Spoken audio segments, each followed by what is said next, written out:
Kalau sahabat bertemu dengan soldier of fortune atau private army yang kebetulan mereka dari perusahaan kontraktor pertahanan atau defense kontraktor negara paman Sam, katakan kita bertemu dengan mereka dari Triple Canopy misalnya, maka kalau ditanya dia pilih Partai Demokrat atau Partai Republik, maka kemungkinan besar kita akan mendapatkan jawaban Partai Demokrat. Benar, Partai Demokrat kalau berkuasa, katakan sejak zaman Clinton, maka operasional di negara lain mereka lebih sering menggunakan private army atau tentara swasta semacam pasukan Black Rock dan sejenisnya itu. Kalau Partai Republik yang menjadi penguasa, maka private army jarang dapat kerjaan, tetapi Pentagon, kontraktor pertahanan swasta lulusan alutsista, banjir order hardware, panen di zaman Republikan. Sektor jasa militer panennya di zaman Demokrat berkuasa. Dalam operasional di negara lain di era Partai Republik berkuasa, mereka menggunakan kaki organik CIA langsung, seperti halnya di zaman Trump saat ini. Jadi para field commandernya, tentara swasta, pekerjaannya hampir nggak ada saat ini. Mereka stationnya di negara manapun, tapi hanya wandering around, nggak ada target operasinya. Paling jadi silent army-nya intel, infonya CIA yang sedang beroperasi di sebuah negara. Perlu diingat sekali lagi, private army ini belum tentu warga Amerika. Semua negara bisa. Mereka soldier of fortune. Siapa yang bayar, target jelas, selama ada kontrak 1-2 tahun mereka kerjakan. Wilayahnya bisa dimanapun di seluruh dunia. Ada 200 negara di dunia ini, ada 800 pangkalan militer Amerika di luar Amerika. Pangkalan militer Amerika itu mulai dari yang terang-terangan berupa pangkalan militer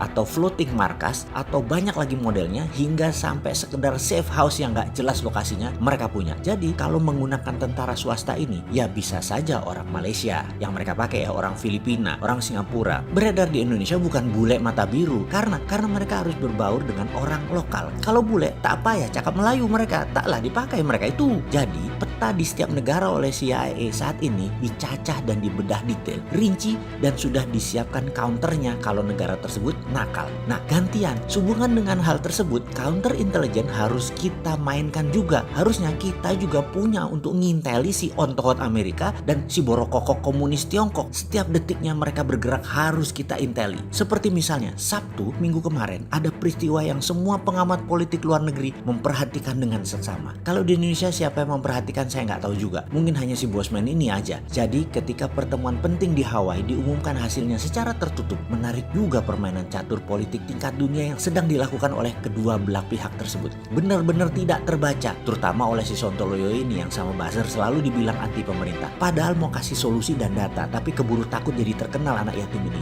Jangan, saat ini anak yatim tersebut harus dihinakan. Gitu ya, buzzer ya? Oke, kita lanjut. Kita tahu sekali pentingnya pertemuan bilateral ini antara pihak Amerika dan pihak Tiongkok, di mana Amerika diwakili oleh orang kepercayaan Trump yaitu Pompeo, dan pihak Tiongkok diwakili oleh orang nomor 2 negara tersebut, orang kepercayaannya Xi Jinping. Di sana kita mendapatkan data yang membuat otak saya yang deso ini berpikir keras. Bener deh, langkah mereka selalu tidak pernah terduga urusan perang dengan dua raksasa ini ke depannya. Bayangkan Tiongkok yang berusaha mengambil Hong Kong yang seharusnya baru sah kembali ke tangan Tiongkok di tahun 2047 dengan undang-undang keamanan, mereka mau ambil sekarang. Dan undang-undang keamanan tersebut disetujui oleh 2.500-an lebih dewan dan politbiro di Partai Komunis Cina. Tapi tiba-tiba Tiongkok berhenti melaksanakannya. Tidak jadi melaksanakan undang-undang keamanan nasional yang baru saja mereka keluarkan. Catatan, perlu diingat, tidak jadi ambil Hong Kong. Apakah ini tanda-tanda Tiongkok kalah? Atau Tiongkok punya agenda lain yang bisa membuat Amerika menyerah? Apakah strategi Amerika yang memblok rekening para politbiro di luar Tiongkok menggetarkan nyali Tiongkok? Dan Amerika efektif memenangkan perang dagang ini. Tetapi kenapa Tiongkok saat ini agresif di India, agresif di Jepang dan di Laut Cina Selatan? Ketika dipaksa main 3 front, apa Amerika berat dan memilih negosiasi? Dalam bahasa diplomasinya Amerika yang kalah. Namun ketika pihak Tiongkok dalam pertemuan di Hawaii menyatakan kalimat titik-titik-titik, semua pengamat geopolitik dunia terkejut. Hah, nggak salah nih langkah Xi Jinping. Kalau benar hal itu dilakukan oleh Tiongkok, artinya suara Trump bisa naik 20% di Amerika dan bisa-bisa Trump memenangkan Pilpres November nanti. Nggak salah nih Tiongkok. Kompensasinya apa tuh Tiongkok dapat? Asli banyak pengamat saling diskusi debat dengan berbagai analisa. Saya hanya bisa menunggu hasil mereka. Nggak berani komen. Bener deh, pengen sih membuka apa yang kalimat Tiongkok itu ucapkan. Tapi siapa yang peduli di Indonesia ini? Politikusnya, pejabatnya, masyarakatnya, rasanya nggak ada. Ya wis, tak simpen wae lah.